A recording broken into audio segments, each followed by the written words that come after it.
ಬತ್ತೇರಿಗೆ ಹೋಗಬೇಕು ಅಂದರೆ ಒಂದು ಕಡ್ಕೋಳದ ಹತ್ರ ಮತ್ತು ಇನ್ನೊಂದು ಮದ್ದೂರ ಹತ್ರ ನಾವು ಎರಡು ಕಡೆ ಟೋಲ್ನ ಕಟ್ತೀವಿ.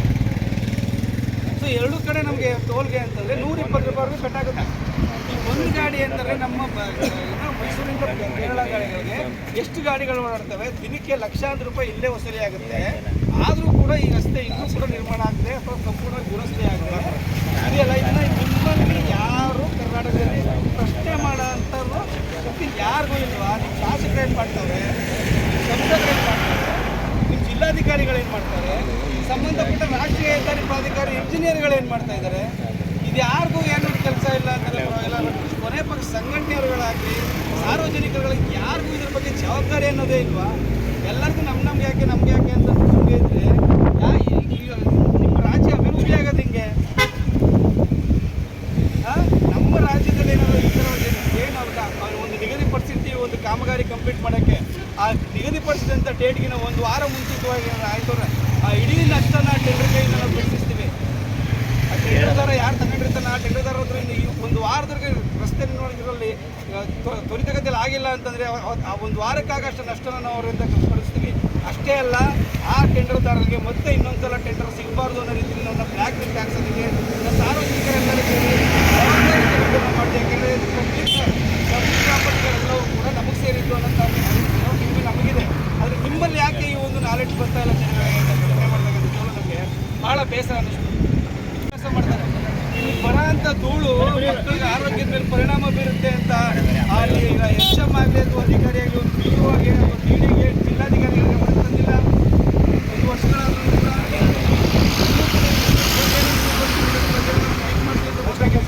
ನೀರಾಗುತ್ತೆ. ಯಾವ ಕಾರಣಕ್ಕೂ ಇವತ್ತರೆಗೂ ನಾವು ನೋಡಿದಂಗೆ ಒಂದು ದಿನನೂ ಕೂಡ ಸ್ಟ್ರೈಕ್ ಇವರು ನೀರು ಹಾಕಿದ್ರೆ ನೋಡೇ ಇಲ್ಲ. ಇವತ್ತು ನಾವು ಬಂದಿರೋದಕ್ಕೆ ಇವರು ಸ್ಟ್ರೈಕಿಂದ ನೀರು ಹಾಕೊಂಡು ಹೋಗಿದ್ದಾರೆ.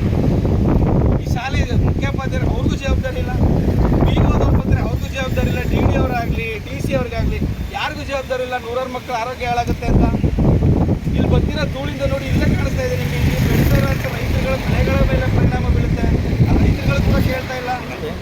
ಯಾಕೆ ಸಾಮಾಜಿಕ ಕಳಕಳಿ ಅನ್ನೋದು ಯಾರಿಗೂ ಇಲ್ವಾ? ಹಿಂಗೆ ಆದರೆ ನಾವು ಹಿಂಗೆ ಎಷ್ಟು ದಿನಕ್ಕೆ ಎಚ್ಚೆತ್ಕೊಳ್ಳೋದು? ಯೋಚನೆ ಮಾಡಿ, ಒಂದು ಟೋಲಲ್ಲಿ ಒಂದು ಕಡೆ ಹೋಗಬೇಕು ಅಂದರೆ ನಾವು ಮೈಸೂರಿಂದ ಕೇರಳವರೆಗೆ ಹೋಗೋರಿಗೆ 120 ರೂಪಾಯಿ ದರವನ್ನು ಕೊಡ್ತೀವಿ. ಒಂದು ವೆಹಿಕಲ್ ಒಂದು 1000 ವೆಹಿಕಲ್ ಓಡಾಡ್ತಾರೆ, ಲಕ್ಷಾಂತರ ರೂಪಾಯಿ ಇಲ್ಲೇ ವಸೂಲಿ ಮಾಡ್ತಾರೆ. ಈ ಹಣ ಎಲ್ಲ ಎಲ್ಲಿ ಹೋಗ್ತಿದೆ? ಈ ದುರಸ್ತಿಲಿ ಓಡಾಡೋದಕ್ಕೆ, ಈ ಕೆಟ್ಟಗಿರೋ ರಸ್ತೆಯಲ್ಲಿ ಓಡಾಡೋದಕ್ಕೆ ನಾವು 120 ರೂಪಾಯಿ ಕಬ್ಬು ಓಡಾಡಬೇಕಾ? ಹಳ್ಳಿಗಳ ಕಡೆ ಹೋಯ್ತು ಅಂದರೆ 10 ಪೈಸೆ ಕಟ್ಟಾಗಿರೋ ರೋಡ್ಗಳೆಲ್ಲ ಚೆನ್ನಾಗಿದೆ ಅಲ್ಲವೇ? ಅಷ್ಟೆಲ್ಲ ಯಾಕೆ ಇದೇ ಕ್ರಷರ್ಗೆ ಹೋಗೋ ರಸ್ತೆಗಳನ್ನ ನೋಡ್ಕೊಳ್ಳಿ. ಶಾಸಕರು ಅವ್ರಿಗೆ ಬೇಕಾಗಿರೋಂಥದ್ದು ರಸ್ತೆ ನೀಟ ಮಾಡಿಸ್ಕೊಂಡ್ಬಿಟ್ರೆ ಅದೇ ಅವ್ರು ಕ್ರಷರಿಂದ ಓಡಾಡಬೇಕಲ್ಲ, ಅವ್ರ ಬಿಸ್ನೆಸ್ ಆಗಬೇಕಲ್ಲ.